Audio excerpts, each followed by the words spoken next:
గురుభ్యో నమః. రాజమాతాంగ దేవినే నమః. వీక్షకులకు వందనం. మామయ్య కబుర్లకు స్వాగతం. ఈరోజు మనం నవదీప్ 2.0 ఏంటి 2.0 అంటున్నాడు అనుకుంటున్నారా? మరి టైటిల్స్లో అలాగే వేశారు. మళ్ళీ ఇంకోసారి చెప్తున్నాను, వినండి. నవదీప్ 2.0 పంకూరు గిద్వాని కలిసి నటించిన లవ్ మౌలి సినిమా గురించి మాట్లాడుకుందాం. సినిమా నాకైతే ఓకే, ఒకసారి చూడొచ్చు అనిపించింది, బాగానే ఉంది.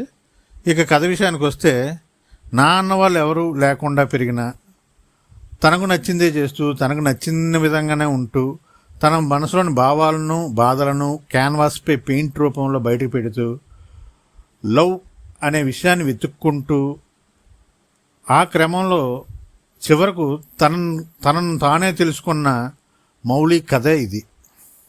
ఇక నటీనటుల విషయానికి వస్తే నవదీప్ 2.0 బాగా చేశాడు అనే కంటే బాగా కష్టపడ్డాడు అని చెప్పవచ్చు. హీరోయిన్గా చేసిన పంకూరు గిద్వానికి ఈ సినిమాలో 3 క్యారెక్టర్లు చేసే అదృష్టం వచ్చింది. తను పర్వాలేదు, బాగానే చేసింది. మిగిలిన వాళ్ళు అంటే సినిమా మొత్తంలో 8కి మించి ఉండరు అనుకోండి, తమ పరిధిలో వాళ్ళందరూ బాగానే చేశారు.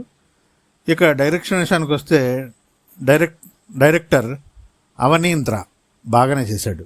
తనకి ఇది మొదటి సినిమా అనుకుంటున్నాను, అయినా కూడా చాలా బాగా చేశాడు. ఇంకా అసలు శ్రద్ధ పెట్టి ఉంటే, అంటే కొన్ని మంచి సీన్స్ రాసుకొని ఉంటే, సీన్స్ అన్నీ కొద్దిగా రిపీట్ అయినట్టు అనిపిస్తుంటుంది. దానికి బదులు కొన్ని మంచి సీన్లు రాసుకొని ఉంటే మాత్రం సినిమా ఒక టాప్ నాచ్లో అయి ఉండేది. ముఖ్యంగా సినిమాలో కెమెరా వర్క్ అయితే సూపర్. కెమెరా వర్క్ నాకు సమంగా గుర్తులేదు ఎవరు చేశారన్నది.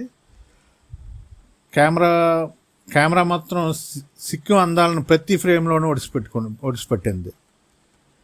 మ్యూజిక్ బాగుంది. ఇక ఈ సినిమాలో ఆర్ట్ వర్క్ గురించి చెప్పుకోవాలి. కిరణ్ మామిడి గురించి చాలా ప్రత్యేకంగా చెప్పుకోవాలి. ఇతను ఆర్ట్ వర్క్ అయితే చాలా బాగా చేశాడు. ఇక మామి సలహా లవ్ మౌలి కుర్రాళ్ళు మీరు తప్పకుండా చూడాలి. సినిమా ఆల్రెడీ మీరు చూసినట్టయితే సినిమా ఎలా ఉందో మీ కామెంట్ రూపంలో తెలియజేయండి. ఛానల్ సబ్స్క్రైబ్ చేయండి, వీడియో లైక్ చేయండి, షేర్ చేయండి. జై రాజమాతాంగి. Thank you.